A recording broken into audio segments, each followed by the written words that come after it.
Good afternoon. A grand jury in the District of Columbia today returned an indictment presented by the Special Counsel's Office.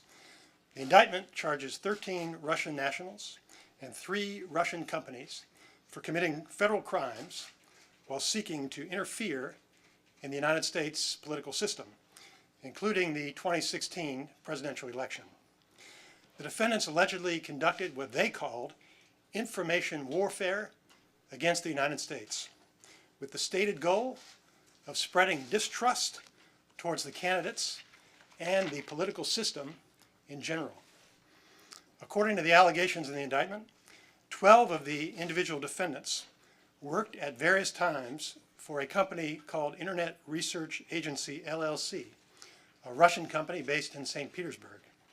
The other individual defendant, Yevgeny Viktorovich Prigozhin, funded the conspiracy through companies known as Concord Management and Consulting, LLC, Concord Catering, and many affiliates and subsidiaries.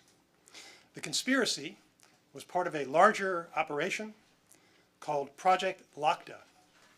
Project Lakta included multiple components, some involving domestic audiences within the Russian Federation, and others targeting foreign audiences in multiple countries.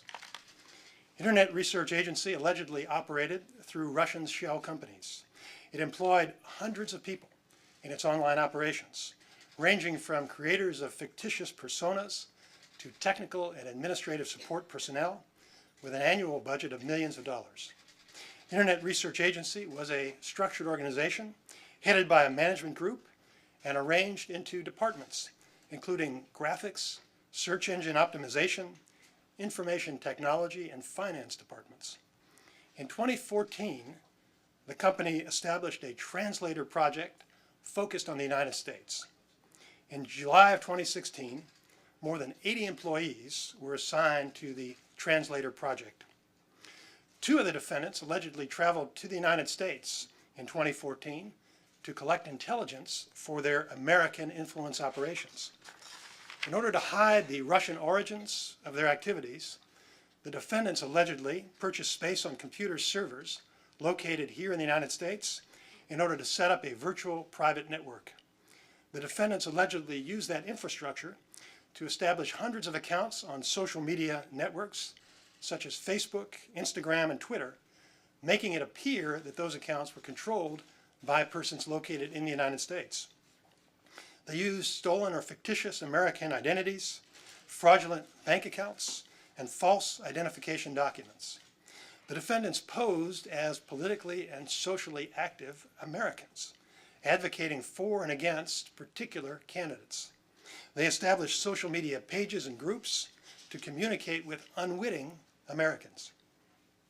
They also purchased political advertisements on social media networks. The Russians also recruited and paid real Americans to engage in political activities, promote political campaigns, and stage political rallies. The defendants and their co-conspirators pretended to be grassroots activists. According to the indictment, the Americans did not know that they were communicating with Russians. After the election, the defendants allegedly staged rallies to support the president-elect while simultaneously staging rallies to protest his election. For example, the defendants organized one rally to support the president-elect and another rally to oppose him, both in New York on the same day. On September 13th of 2017, soon after the news media reported that the Special Counsel's Office was investigating evidence that Russian operatives had used social media to interfere with the 2016 election, one defendant allegedly wrote, quote, "We had a slight crisis here at work. The FBI busted our activity. So I got preoccupied with covering tracks together with my colleagues." End quote. The indictment includes 8 criminal counts. Count 1 alleges a criminal conspiracy to defraud the United States by all of the defendants. The defendants allegedly conspired to defraud America by impairing the lawful functions of the Federal Election Commission, the United States Department of Justice, and the Department of State. Those organizations of the U.S. government are responsible for administering federal requirements for disclosure of foreign involvement in certain domestic activities.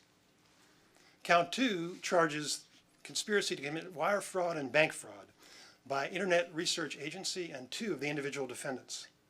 And counts 3 through 8 charge aggravated identity theft by Internet Research Agency and 4 individuals. Now, there is no allegation in this indictment that any American was a knowing participant in this illegal activity. There is no allegation in the indictment that the charged conduct altered the outcome of the 2016 election.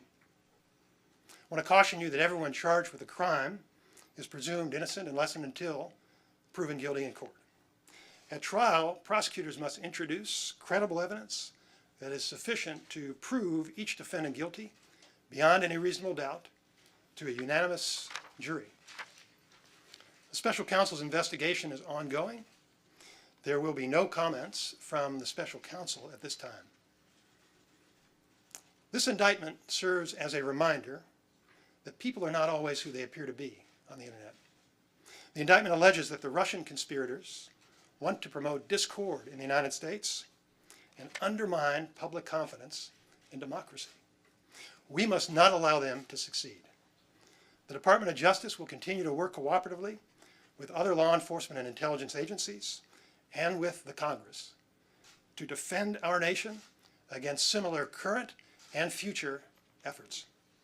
I want to thank the federal agents and prosecutors who are working on this case for their exceptional service, and I'll be happy to take a few questions. Is there concern that this indictment undermines the outcome of the election? What I've identified for you are the allegations in the indictment. There's no allegation in the indictment of any effect on the outcome of the election. Jessica. On page 4 of the indictment, paragraph 6, it specifically talks about the Trump campaign, saying that defendants communicated with unwitting individuals associated with the Trump campaign. My question is, later in the indictment, campaign officials are referenced, not by their name, by campaign official 1 or 2 or 3. Were campaign officials cooperative, or were they duped? What was their relationship with this? Again, there's no allegation in this indictment that any American had any knowledge.